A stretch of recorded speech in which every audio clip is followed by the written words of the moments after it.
Hello, everyone. My name is Dean, and today I'm jumping back into making the video game WoodCrefted. Um, so I started off this morning looking at the original UI for this game and decided that it needed some work. And so I want to jump right over into the Godot game engine here and show you kind of what's going on with it.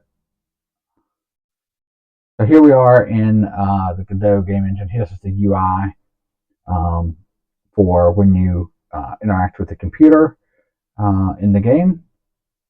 And at this point, I just thought the layout and the text and how this was coming along was just very complicated, and so I decided that I wanted to streamline this a little more and just redo this UI. So I opened up a new scene. I've got that over here. So we're going to take a look at this new scene. And so basically, this is the UI for that's going to replace the existing one. So you just go in here and turn off a couple of things so we can walk through. And I'll walk through this.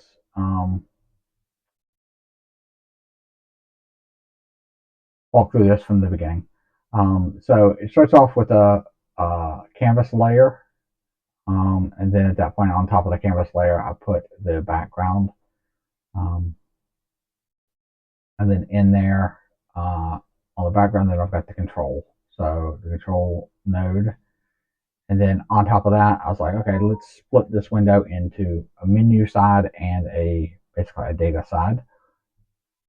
So I created the menu, and then within the menu itself, I wanted to split this a little bit and have the logo for the WoodCrefted at the very top.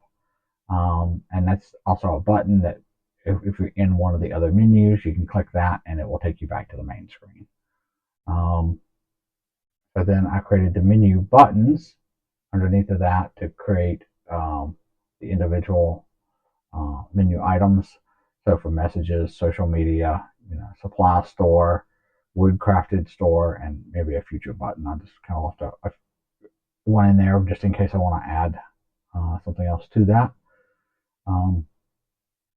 And so that's looking a whole lot better and much easier to to navigate and to make changes as needed.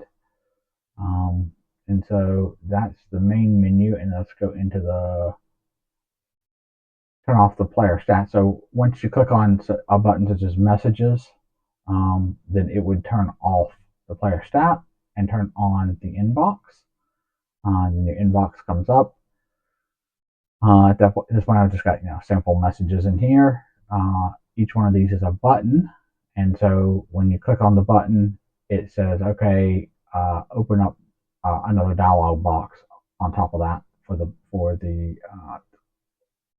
to display the message." But then at that point, it would turn this window on for that particular message and populate that message's contents.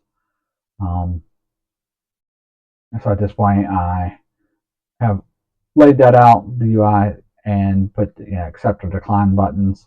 I think I might add another button down here to this for so you don't have to accept the job or decline the job right away. You can decide later. So you can click decide later. It would just remain in your inbox. If you accept it, it moves into basically a task list for you within the player.